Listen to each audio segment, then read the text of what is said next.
ভ্যাকসিনেশনটা সারা দেশে লিড দিয়েছি। Sabina Flora madam উনি ছিলেন সভাপতি, আমি ছিলাম ইন্টার সেক্রেটারি ডিজি অফিসে। সেই সূত্রে সেই তখন মনে হয় 12:15 গণেশবাবু যে পরিসংখ্যান দিক, আমি দেখলাম ওনার রুমের বাতি চলছে, ইলেকট্রিসিটি ছিল না।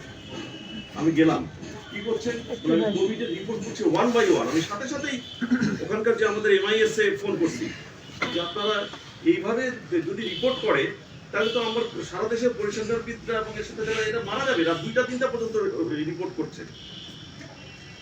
তখন সাথে সাথেই ডাক্তার আশরাফি ছিলেন, উনি এখন MIS এর ডাইরেক্টর, উনি সাথে সাথেই একটা অ্যাপস আমরা তৈরি করি ওখানে। সেই অ্যাপস তৈরি করার পরে আমার মনে হয় যে সেই এটা বললাম এই জন্যই যে আমি আসলে মাঠ পর্যায়ে আমি সাব সেন্টার, উপজেলা স্বাস্থ্য কমপ্লেক্স, সিভিল সার্জন মধ্যে আমি দিনাজপুরের সিভিল সার্জন ছিলাম, তার পরবর্তীতে ডিজি অফিসে যাই। এই মাঠ পর্যায়ে এই অভিজ্ঞতাটা ছিল বলেই আমার প্ল্যানিং করতে খুবই সুবিধা হতো।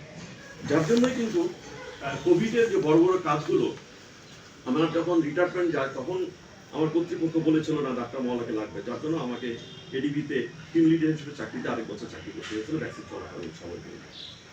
তো এখন তার সাথে সাথে পরিসংখ্যানবিদ আমাদের স্যানিটারি ইন্সপেক্টর, অবশ্যই এটার সাথে আপনারা অনেকেই জড়িত আছেন, এটার সাথে অনেক কিছুই সম্পর্কিত। উনি খুব দক্ষতার সাথে এই দায়িত্বটা পালন করেছেন।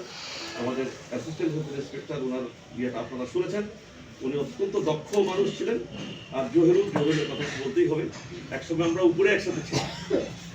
সে অনেক কষ্ট করে একসময় সে অসুস্থ হয়েছিল এবং একটা সে চাকরি করতে চাচ্ছিল না।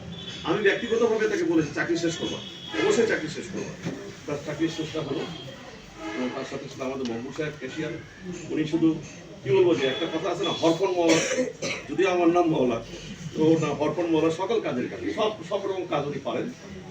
আমাদের আপনারা জানেন যে হাসপাতালে অনেক রকম হয়, অনেক রকম সমস্যা হয়, সেই সমস্যার সমাধানের জন্য আমাদের একটা টিম ছিল। সেই আরেকটা আমি একটু করবো, ব্যবচ্ছেদ করবো, সেটা হচ্ছে যে আজকে এই একটা অনুষ্ঠান করতে গেলে কিন্তু অনেকের অ্যাক্টিভিটিস লাগে।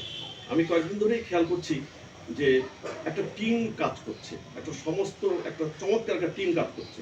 তেমনিভাবেই হাসপাতালের যে আমাদের কাজের যে ইন্ডিকেটরগুলো আছে, অনেকগুলো ইন্ডিকেটর আছে, কিন্তু তার মধ্যে আমি সেই শাখাগুলো বলতে চাই না, বিয়ে থেকে শুরু করে আউটডোরে অনেকগুলো কর্নার আছে, সেখান থেকে শুরু করে আমাদের বহিঃ বিভাগ, জরুরি বিভাগ, এই জায়গাগুলোতে যে ইন্ডিকেটরগুলো থাকে, সেখানে সাফল্য অর্জন করার জন্য আজকের যে টিম স্পিরিট, এবং আমি সবসময় বলি যে আমাকে কাজ করতে গেলে আমাকে টিমে কাজ করতে হবে, আমি কিন্তু একা পারবো না।